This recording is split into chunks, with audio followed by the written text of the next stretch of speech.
Hello everybody, welcome to the Brewery Field as Spennymoor hosts Bradford Park Avenue on a night that could see Moors re-enter the playoff places in the National League North. Spennymoor kicked back into top gear on Saturday as they cruised to a 3-0 win away at fellow playoff chasers Curtis and Ashton to cement their place in the chasing pack. 8 to go, 3 off the playoffs. Now 3 points tonight would go down so well for Spennymoor. Harry Flatters is in goal.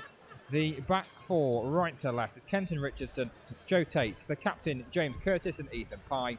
Two in front are Ethan Brearley and Rob Ramshaw, with then Jordan Thulis, Judy Yebo and Luke Spokes all behind Glenn Taylor.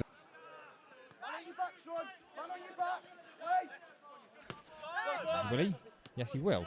But the ball forward is dispossessed and he'll try and win the ball back. Ramshaw might. And now Yebo will. Infield forward Brearley. Good, lovely pass towards Jordan Thulis. All on that far touchline. Inside the penalty area. Still going. Shot comes in. Gets a lot of power behind it. Keeper can push it away towards his right hand side, which I think will just about be kept in play as well. It will. Right in the corner quadrant. First did well there. Lovely pass. I think that was from a Yebo. Was that pass or was it from Brearley? Not too sure.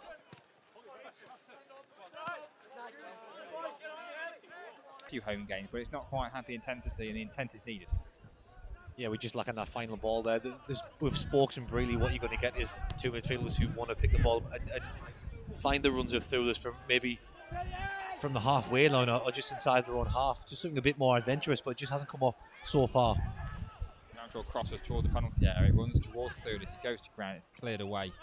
Long and high downfield. They actually said that you're absolutely right there. They are literally booties away, Bradford, is defensive gameplay, and that it might work though because Curtis is going to get outpaced by Lewis Knight, who then pulls him down, and the referee I think is going to send him off. If it's a last man challenge, he is. Curtis is off. Now, I think that might be a little harsh though. I think there was men on the cover, but James Curtis is sent off for a last man challenge as Lewis Knight beat him for pace. I don't think he was last man. Ethan Parr's on the cover. I don't think it's a denial of a clear goal scoring opportunity, but Spennymoor will play the last 65 minutes of this game with 10 men purely because of the outpace there of Lewis Knight against James Curtis, which was always going to be an issue.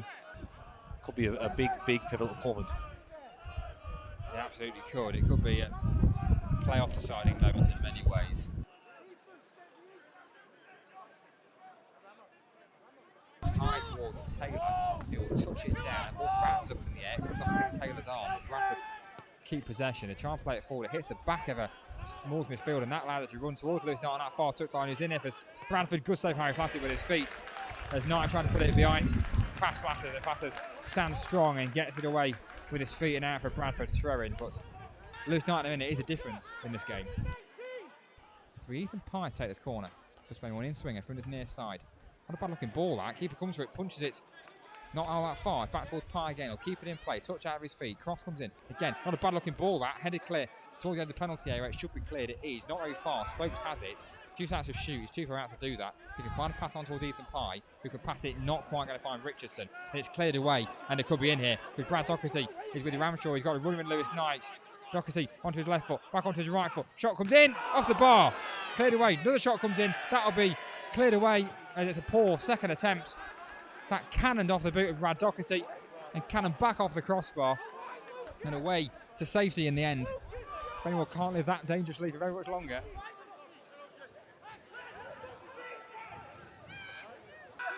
Try and run forward with it, play the ball in behind. It's laid back towards Johnson, edge of the penalty area on that far touchline. He's still running, in now in the penalty area, pulls it back, Brearley's there, he'll take a touch and clear it away towards Taylor. He won't run for Taylor, Bradford have it back, they're going to try a shot from a long, long way out. Oh, what a goal! What a strike that is from a full 30-35 yards. It's a wonder strike that from the Bradford midfield. I think it was fielding. With that strike, it was unstoppable. I think it just clipped the bars, it went in. A thunderbolt. I think he was going to take something like that. He's going to take a mistake on absolute amount of quality. That is one hell of a strike from Sam Fielding. Luke Spoke's going to take this free kick. If he bodies up, he goes short actually towards Hall. He's got to try and make sure he gets a cross in from there. Low one in, which towards Taylor. They run towards Joe Tate, the back post. What can he do with it? Pull it back towards Richardson. He shoots but puts it wide. He leant back, he opened his body up a little bit too much. It's a really good chance that is actually from just inside the penalty area. Richardson pulls his shot wide.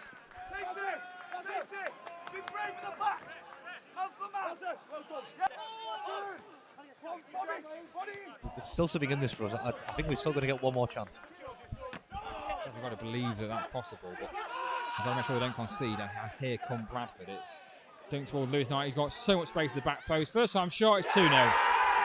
Lovely finish from Lewis Knight, who had so much space on this near side, and the diagonal ball found him. Everyone sucked in towards the far side. It was switched towards Lewis Knight. Pinpoint on the half volley. Rockets into the back of the net. Just like the first one, you're not going to stop it for different reasons. That one's not going to get stopped either with the pace on the shots.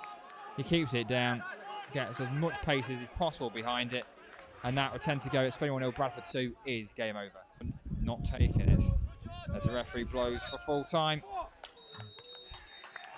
Disappointing evening for Spennymoor, who huffed and puffed and mentally at least gave everything that they could in that second half, and it had to 10 men. It was, I'm sure, difficult to keep concentration at times, and they were only let in by 2 phenomenal strikes in different sorts of ways. The first by Sam Fielding, a rocket from 30, maybe even 40 yards, which flew into the very top corner, leaving no goalkeeper with a chance of saving that one.